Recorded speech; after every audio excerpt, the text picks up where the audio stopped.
So today's video is on why I stopped taking 7 a.m. meetings in my second marriage.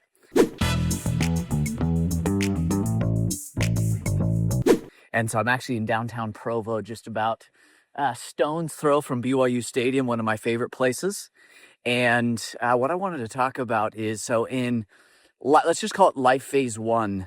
I was at Qualtrics, and I mean, even when I first got married, I was also going to BYU at the same time. My days started at 7 in the morning and rarely ended before 9 p.m. at night. And that was Monday through Friday, and then usually about 4 hours a day on Saturdays and Sundays.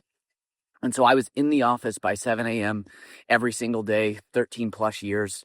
And the reason for that is I was obsessed with what is the next skill and mastery that I'm working on. And there was kind of no sacrifice I wasn't willing to go in and have, because it's like, I want to go do something fantastic with my career. What that led to is a lot of people saying, like, Dan, how is it possible you keep promoting, you're taking on more, you're in your 20s, you're managing hundreds of people? And that was exciting because I was learning all of those things, and I had the time every day, frankly, to screw up and then to learn how to go and get better. After leaving Qualtrics, and this is now 2020, I went and did it one more time, and I found it just wasn't worth it anymore.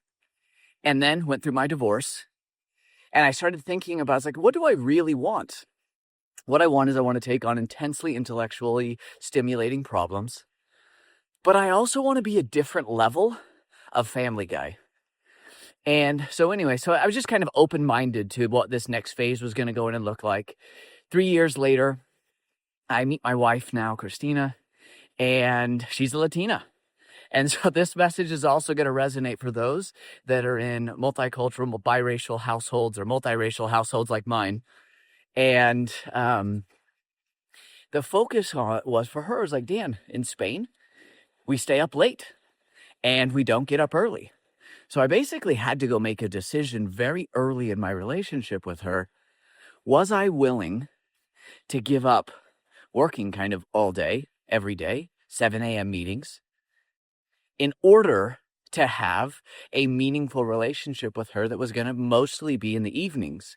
Because if I was getting up early, I know how unproductive I am if I'm not sleeping well. And so I basically made the decision, and it was really simple, actually. I'm no longer going to do meetings at 7 or 8 in the morning. Why? Because I want to be able to have the time with my family. I want to be able to put the kids to sleep. That was something I didn't do before. I also want to be able to be there and have energy to be able to enjoy time with my partner every single evening. Now, what that's done work-wise is, since I don't take 7 a.m. or 8 a.m. meetings, I've needed to communicate that really well with the team. I don't care that my calendar used to be open. Now it's just blocked off. It says personal time. From 7 in the morning until, I actually don't even like doing 9 a.m. meetings, because I like to have that hour free to be able to get in touch with clients, to be able to go in and get work done, to be able to look at data, and to be able to review. So I've just made it to where my very first meeting that you can book me at is at 10 in the morning. And that's changed everything. It's made it to where I can have that family time that I needed to be able to go and get done. And I'm happier with it. I see my kids in the morning more. I put my kids to sleep at night. Every single night I get quality time with my wife. And that's made it to where I enjoy business more.